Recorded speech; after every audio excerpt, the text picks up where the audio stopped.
So, Dan, that brings us to our topic of the day. Obviously, that killed about 16 minutes of our episode, and we want to keep it a little bit concise, but I think that it is a good opportunity to discuss kind of what we have in the chamber here moving forward. But let's talk a little bit about on the offensive development side.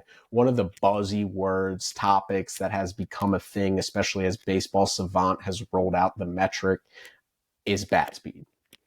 And it's such an interesting conversation for me because there is value in bat speed, right? Every coach that I've talked to would agree with that. More bat speed, it's never going to be an issue to have more bat speed. It's never going to be a problem. Most people do not get worse when they add bat speed. That conversation is a very important piece.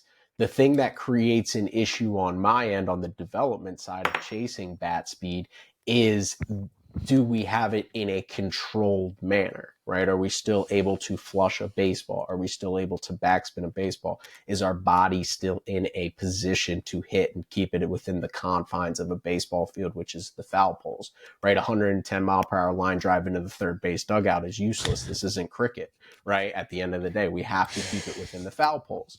So when you think about bat speed, and obviously the narrative that has been built up about bat speed over probably the last 12 to 24 months as it has become a common practice and conversation point, what is your perspective on how it's used in development and what the real conversation should be around bat speed?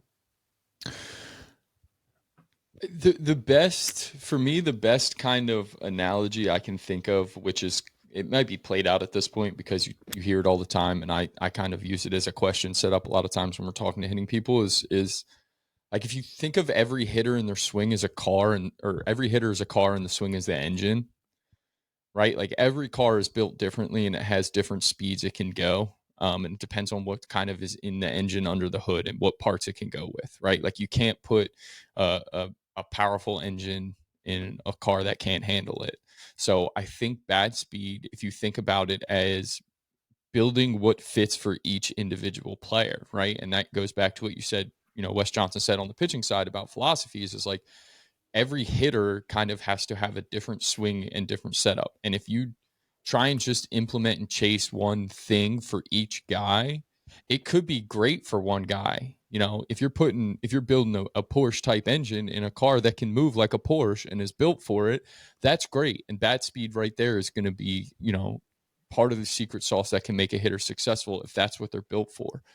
But if you have someone who can't move that way, who doesn't have maybe the barrel awareness, which is kind of really a word that I kind of am careful about, because, how do you like kind of objectify barrel awareness, I guess, is my thing, is like, how do you kind of quantify it?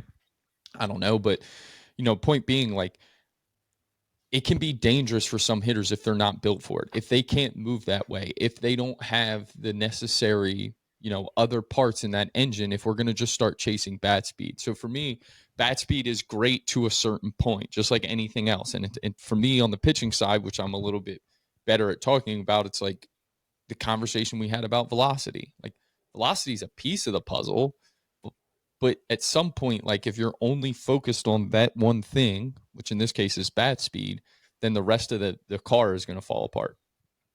Yeah, 100%. And I think it goes back to what we had talked about on the pitching side the last time we had hopped on here is, okay, so if we understand that we have to be able to confine what bat speed is and what our body is able to produce in bat speed, okay, well, how do we develop it the quote unquote right way, right? Because there's obviously, like, hey, I could tell you, I use the golf analogy all the time, right? Because that's where people that are pro bat speed, and again, I'm not anti bat speed, I'm pro bat speed to a certain extent and within the confines of what an individual is able to produce, right? The right way is, people will say, well, more club head speed is the end all be all, right? That's what golfers chase. More distance, more club head speed equals more distance. And to a certain extent, that is 100% accurate.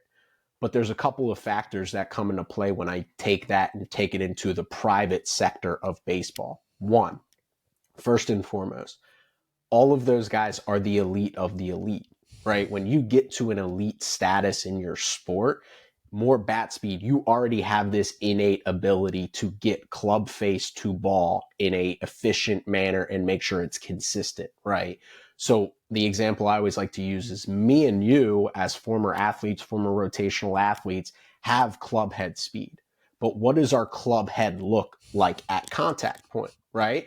I could hit a ball as hard as humanly possible, but if it's spun and it spins and it slices into the next fairway, my club head speed was useless. So it has to be efficient, and you still have to be able to replicate the movement to get the club face to match the ball and hit it straight with backspin, right? Which is the same thing as baseball. The second thing that's really important in the comparison of club head speed to bat speed is the golf ball doesn't move, right? Like, crazy concept here. If bat speed was the most important thing, of course, on a tee, it's going to replicate. So with that moving implement coming towards us, it's really important to make sure we completely understand that we also have to put ourselves in a position, balanced position, to get to contact point without too many moving parts consistently in our posture, make flush contact within the confines of the guardrails, that is the foul poles, right? So that's an important factor. We can't just chase bat speed and get all of our forward movement and the ball's coming at 60 miles per hour and we're geared up for 90, right? We have to be able to have adjustability, have all these things within the confines of bat speed. And that's one of the pro bat speed arguments as well. It gives you more time to read and react. And that's correct. That's 100% correct if it's natural, right? If we train it in a natural way and if it comes naturally to the athlete to create that force and create that bat speed to be able to make their decision on a 105-mile-per-hour fastball later because they have 78 miles per hour in the tank on their end.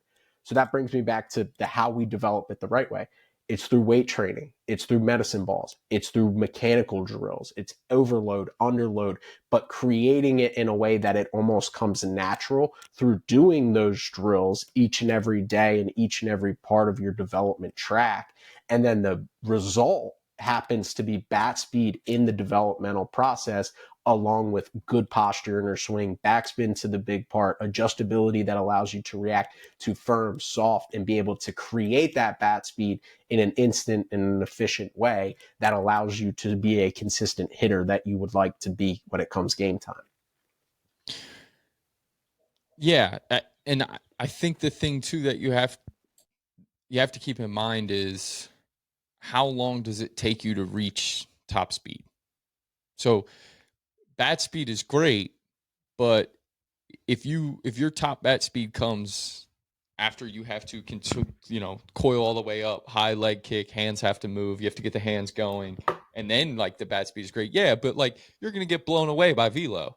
You're gonna get blown away by velo. Not only are you gonna get blown away by velo, but if it takes you a long time to get to that point to reach max bat speed, or if you're just chasing that and you don't have an efficient way to get there, you're not only gonna now you're gearing up for velo, and the second you get something off speed, you're going to have no adjustability in there because you've had to get yourself into such a position. So I think the important part of this, what you're saying, is like the efficiency of it, right? The efficiency of the movement.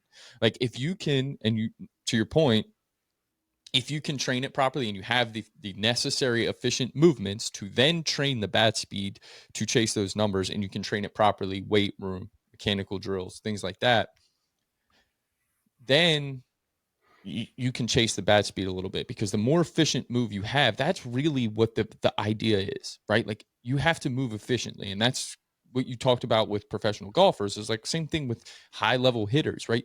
They're efficient movers. There isn't a lot of wasted movement, which is why they can adjust to all speed, which is why they can catch up to velocity, because there's no wasted movement.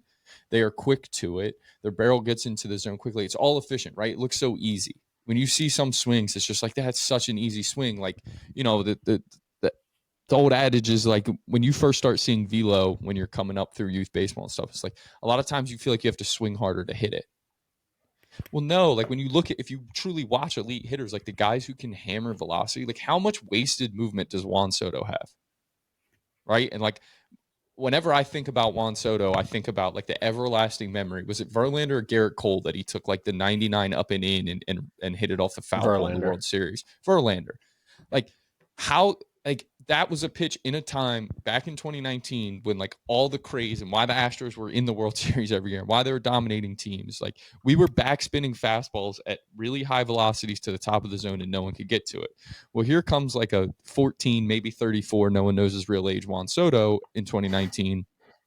And he has no wasted movement. It's like 99 at the letters. I'm not only am I going to barrel it, but I'm going to hit it off the right field foul pole because there's just no wasted movement. It's efficient. And like, it's like, yes, he has incredible bat speed. Like Kyle Schwarber's another guy I think about. When you watch Kyle Schwarber hit, like it is the most simple, like it looks like he's up there in a beer league softball game, the way he stands, right? And it's like, he has incredible bat speed because he has incredible twitch in his hands, Mm-hmm. in his rotational power. So he has zero wasted movement. It Yeah. it is the most laid back thing ever. And then it's like fastball in, bomb. And I think so to Mm-hmm. me, it's like the efficiency of your movement is where you have to start with all of it. And like again, your margin for error and like does bat speed help you wait longer and make adjustments and maybe even catch up to velocity in certain circumstances. But if there's a lot of wasted movement to get to that bat speed number that helps you, then there is a point of diminishing return, just like there is in everything in athletics, where it's like there's a point of diminishing return where you cannot compete at higher levels if you only have one trait within hitting. Like if you have Mm-hmm. elite bat speed, that doesn't necessarily mean you can hit at higher levels, because just because you have elite bat speed doesn't mean that you have adjustability, doesn't mean you have a consistent movement, doesn't mean you have barrel awareness, doesn't mean you have a good bat path. Like none of those things. Like there Mm-hmm. was a young guy we saw in college a couple years ago, 2 years ago, and we were talking to his coaches, and he had elite bat speed, he had incredible strength. He was a bad hitter at the time we talked to him. BP, unbelievable, right? And that's what his coaches say. He's like, you watch this guy take BP, and that's why we asked about him, because we watched him take BP, and it was like, who is this? And then we talked to the coaching staff, and they're like, yeah, like he incredible bat speed, incredible strength, but like not a good hitter, Mm-hmm. not a good hitter. Now Well. he ended up turning it around this past season, and he ended up having a pretty good year. And it's like, so there's parts to it, and you have to be well rounded, or you're not going to be a good hitter.